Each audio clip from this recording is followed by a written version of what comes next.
सभापती महोदय, सर्वप्रथम मी ज्येष्ठ सदस्य, अभ्यासू आणि मुख्यमंत्री महोदयांनी सांगितले अष्टपैलू अनुभवी मास्टर ब्लास्टर बोलू नाही, आपलं काल माझं तोंडून निघालं होतं. सचिन आहे यांचं या सर्वोच्च सभागृही उपसभापतीमधून त्यांची एकमताने निवड झाल्याबद्दल मी त्यांचं मनापासून अभिनंदन करतो, त्यांना शुभेच्छा देतो. विरोधी पक्षाने देखील आपला अर्ज मागे घेऊन या सभागृहाच्या प्रथा परंपरा कायम राखल्यात आणि ही निवडणूक बिनविरोध झाली, त्याबद्दल देखील मी सगळ्यांचंच मनापासून अभिनंदन करतो, त्यांनाही धन्यवाद देतो. खरं म्हणजे प्रत्येकाच्या एक एक काम करण्याच्या पद्धती असतात, प्रत्येकाचं एक काही ना काही विशेष गुण असतात. मुख्यमंत्री महोदयांनी बरंचसं त्या बाबतीमध्ये सचिन अहिर यांच्याबद्दल सांगितलेलं आहे. आपल्या टीममध्ये ऑलराऊंडर, विक्रम करणारे खेळाडू आणि बाकी सगळं कधी कधी वेळेवर काय काय करावं लागतं असे खेळाडू असावेत, प्रत्येकाला वाटत असतं. आणि त्याप्रमाणे मगाशी कोणीतरी सांगितलं, सचिन नावच त्यांचं काफी आहे. गोलंदाज कुणी असो, चेंडू कितीही स्पीडने येऊ दे, त्यांना चेंडू नेमका दिसतो आणि फटकाही परफेक्ट असतो.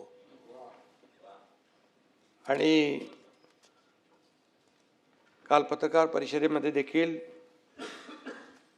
माझा बोलता बोलता उल्लेख होऊन गेला, पण दोन्ही सचिन आपापल्या क्षेत्रात मोठे आहेत. एक तर क्रिकेटचा देव आपण मानतो आणि एक सचिन मैदान गाजवून निवृत्त झाला, एक सचिनने आता नव्या जबाबदारीचा पॅड बांधून निर्धाराने बॅट हाती धरलेली आहे. आणि मगाशीच सांगितलं की सचिन अहिर 2019ला आम्ही तुम्हाला मतदान करून गेलेलो आहे आणि त्यामुळे शिवसेना म्हणूनच तुम्ही होतात, आजही शिवसैनिक म्हणून आलात, उद्याही शिवसैनिक म्हणून राहाल. त्यामुळे मला अभिमान आहे, आनंदही आहे. नीलमताईंनंतर दुसरा शिवसैनिक इकडे बसला आहे, त्याचाही आनंद आहे. नीलमताईंनी देखील उपसभापती म्हणून अतिशय चांगलं काम केलं, महिलांच्या प्रश्नावर अतिशय आग्रहीपणे आपली मतं मांडली, जिथं जिथं अन्याय झाला तिथं त्या पोहोचल्या आणि एक त्यांची वेगळी ओळख त्यांनी निर्माण केली. आणि या सभागृहाच्या देखील मोठ्या परंपरा आहेत. विसपागे, जयंतराव टिळक, ना. स. फरांदे, शिवाजीराव देशमुख दिग्गजांची प्रेरणा या सभागृहाला मिळाली. त्याचबरोबर समृद्ध आणि उज्ज्वल परंपरा या सभागृहाला मिळालेली आपण पाहिली आहे. उपसभापती म्हणून देखील रासू गवई असतील, फरांदे असतील, डावकरे साहेब असतील, नीलमताई असतील, या सगळ्यांनी अतिशय उत्तम काम केलं.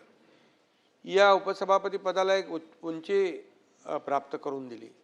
या सभागृहाचं डेकोरम, पावित्र्य जे आहे राखण्याचं काम केलेलं आहे. आणि सचिन अहिर देखील अशाच प्रकारचं काम करतील, अशा प्रकारची अपेक्षा नव्हे खात्री मला आहे. आणि जो तूफान में जो शांत रहे उसे समंदर कहते हैं, जो हर दिल पर राज करे वो सिकंदर कहते हैं. म्हणजे तुमच्याबद्दल बोलतो म्हणजे तुमच्याबद्दल मगाशी मुख्यमंत्र्यांनी फार काय काय सांगितलं ना, त्यामुळे तुम्ही सगळ्या क्षेत्रामध्ये चांगलं काम केलेलं आहे आणि त्यामुळे नक्कीच या सभागृहाला मान, सन्मान आणि न्याय आपल्याकडून मिळेल. हे मी का म्हणालो, दहीहंडीला तर 2 महिने बाकी आहेत, पण तुम्ही यशाची हंडी आजच फोडून टाकलेली आहे. आणि आपण कामगारांसाठी आयुष्यभर संघर्ष केलेला आहे, संघटना उभी केली, सत्तेचा देखील आपल्याला अनुभव आहे आणि विरोधी पक्षात बसण्याचा देखील अनुभव आहे. त्यामुळे दोन्ही अनुभव आपल्या गाठीशी आहेत आणि सभागृहाची नस देखील आपण ओळखता. कधी आकांतांडव केलं नाही, सभागृहाचा मूड पाहता आणि त्याप्रमाणे आपण त्या पद्धतीने वाटचाल करता. कामगारांच्या प्रश्नासाठी देखील आपण रस्त्यावर येऊन उतरलात, लढलात, हे देखील आपल्याला माहीत आहे. आणि विधिमंडळात देखील या माध्यमातून देखील सभागृहाच्या कामगारांच्या प्रश्नावर आपण आवाज उठवला, त्यांना न्याय देण्याचं काम देखील आपण केलं. अनेक विषयांची तड देखील लावली. कामगारांच्या प्रश्नावर अतिशय हिरिरीने आणि अतिशय आस्थेने, जिव्हाळ्याने, ममत्व भावनेने आपण काम केलेलं आहे आणि त्याचा परिचय आम्हाला सगळ्यांना आहे. संकल्प प्रतिष्ठानच्या माध्यमातून दहीहंडीचा उत्सव आपण मोठा केला. खऱ्या अर्थाने एक त्या व्यासपीठाचं समाजसेवेच्या व्यासपीठामध्ये रूपांतर देखील आपण केलं. रक्तदान शिबिर असेल, आरोग्य उपक्रम असतील, सामाजिक उपक्रम असतील, गरजूंना मदत असेल, समाजाशी आपली नाळ कधीच तुटली नाही. हिंदुहृदय सम्राट बाळासाहेबांचं 80% राजकारण, 80% समाजकारण, 20% राजकारण, ही जो काही मूलमंत्र आहे तो आपण नेहमी पाळला. आणि म्हणून कधी आपल्यामध्ये राजकारणी आम्ही पाहिला नाही, समाजकारणीच म्हणून पाहिलेला आहे. कामगार चळवळीचा दमदार चेहरा म्हणून आपण नावारूपाला आलात. उत्तम संघटक म्हणून आपली ओळख आहे. त्यामुळे आपल्याबद्दल आणखी काय बोलण्याची आवश्यकता नाही. पण 3 वेळा आमदार आणि राज्यमंत्री खाती मुख्यमंत्री महोदयांनी मगाशी या ठिकाणी त्याची ओळख करून दिलेली आहे. आणि यापेक्षाही हजारो कामगारांची त्यांची जोडलेली नाळ जी आहे, त्यांची ही कार्यपद्धती, वेगळेपणा महाराष्ट्राने पाहिलेला आहे. खरं म्हणजे आपल्याकडे पाहिल्यानंतर एक गोष्ट प्रकर्षाने जाणवते. अतिशय कष्ट, जिद्द आणि मेहनत आणि एक डेडिकेशन आणि डिवोशननी आपण काम केलेलं आहे. त्यामुळे कुठल्याही मोठमोठ्या पदांवर गेलात तरीसुद्धा आपली नाळ काही सर्वसामान्यांची सुटली नाही. आणि म्हणून कामगारांसाठी झटणारा कार्यकर्ता म्हणून आपण सुरू केलेला प्रवास आज एका अतिशय अत्यंत प्रतिष्ठेचा अशा पदापर्यंत येऊन पोहोचलेला आहे.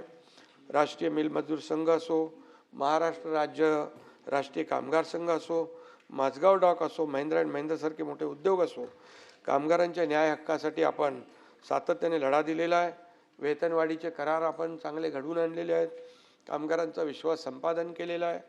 म्हणूनच गिरण गावामध्ये आपल्याला नेता म्हणून त्या लोकांनी स्वीकारलं. हे काय आपोआप घडत नाही, याला मेहनत करावी लागते, कष्ट करावे लागतात, लोकांच्या सुखदुःखामध्ये धावून जावं लागतं, त्यांच्या व्यथा वेदना ऐकून घ्याव्या लागतात. तेव्हाच खऱ्या अर्थाने लोक आपल्याला जवळ करतात. आणि म्हणून प्रसंगी आपल्या वैयक्तिक इच्छा आकांक्षा देखील आपल्याला दूर ठेवाव्या लागतात. परिवार एक समाज म्हणून, आपला परिवार म्हणून आपल्याला समजावं लागतं. आणि म्हणूनच ते आपण केलेलं आहे. आणि म्हणून ज्या खुर्चीवर आज आपण विराजमान होत आहे त्याच्या कामाचं संचित, त्यांच्या निस्वार्थी राजकारणाचं संचित आहे. आणि खऱ्या अर्थाने आपल्या माणसाचा सन्मान झाला या भावनेने आज मुंबईमध्ये देखील खूप आनंद आहे सगळ्यांमध्ये. आणि म्हणून मी आपल्याला पुन्हा एकदा या ठिकाणी शुभेच्छा देतो. आणि अतिशय मुद्देसूद आपण जेव्हा बोललात तेव्हा मुद्देसूद मांडणी केलीत, त्या प्रश्नाला समोरून उत्तर मिळवून घेण्याचा प्रयत्न केलात. ज्यावेळेस आपण उत्तरदायी होतात त्यावेळेस समोरच्या लोकांना प्रश्नाला न्याय देण्याचं देखील आपण काम केलं. आणि म्हणून कुणाचाही अपमान न करता, कुणाचाही उपमर्द होऊ नये, कुणाच्याही मनाला वाईट वाटू नये, ही भावना आपण कायम मनामध्ये ठेवलेली आहे. आणि म्हणूनच सभागृहाने देखील आपल्याला नेहमी गांभीर्याने घेतलं, हे आम्ही देखील पाहिलेलं आहे. परवा बेस्टच्या बैठकीमध्ये देखील आपण अतिशय पोटतिडकीने काही प्रश्न मुद्दे मांडले. आणि त्यामुळे खऱ्या अर्थाने जेव्हा आपण मुद्देसूद मांडणी करतो, जे होणार आहे, जे होऊ शकतं त्याच्यावर आपण चर्चा केली तर नक्की त्यातून रिझल्ट जे आहेत ते पॉझिटिव्ह असतात. आणि म्हणून मी खऱ्या अर्थाने आपल्याला पुन्हा एकदा मनापासून शुभेच्छा देतो. या खुर्चीवर बसल्यावर पक्षापेक्षा नियम मोठे असतात, भावनेपेक्षा परंपरा मोठी असते आणि आवाजापेक्षा संयम मोठा असतो, मोठा लागतो. आणि म्हणून सत्ताधारी सदस्यांना देखील हे नियम लागू आहेत. आणि म्हणून विरोधी पक्षालाही न्याय मिळाला पाहिजे हे भान देखील आपल्याला ठेवावं लागतं. आणि म्हणून या उपसभापती पदाच्या खुर्चीवरून पक्ष नाही तर भारतरत्न महामानव डॉक्टर बाबासाहेब आंबेडकर यांचं संविधान दिसलं पाहिजे, न्यायाची बाजू घेण्याचा आग्रह दिसला पाहिजे, हीच आपल्या सगळ्यांची अपेक्षा आहे. आणि म्हणून हे विधान परिषदेत ज्येष्ठांचं सभागृह आहे. इथे विवेक मोठा पाहिजे, अभ्यास मोठा पाहिजे. सर्वात महत्त्वाचं म्हणजे हेतू शुद्ध असला पाहिजे. तो विवेक, तो संयम, तो शुद्ध हेतू सचिन भाऊंकडे आहे असा विश्वास या ठिकाणी मी व्यक्त करतो. आणि त्यांना पुन्हा एकदा या पदाला न्याय देतील असं मी खात्री बाळगतो. आणि मी आज काय राजकीय बोलू इच्छित नाही आहे.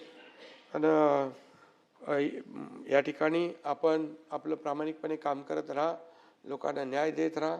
या सभागृहातल्या प्रत्येकाला वाटलं पाहिजे सभापती आहेत इकडे आणि तेही सगळ्यांना न्याय देत असतात. हां हां, मग त्यांचं नावातच राम आहे आणि शिंदे पण आहेत. तर मी कोणावर अन्याय करत नाही.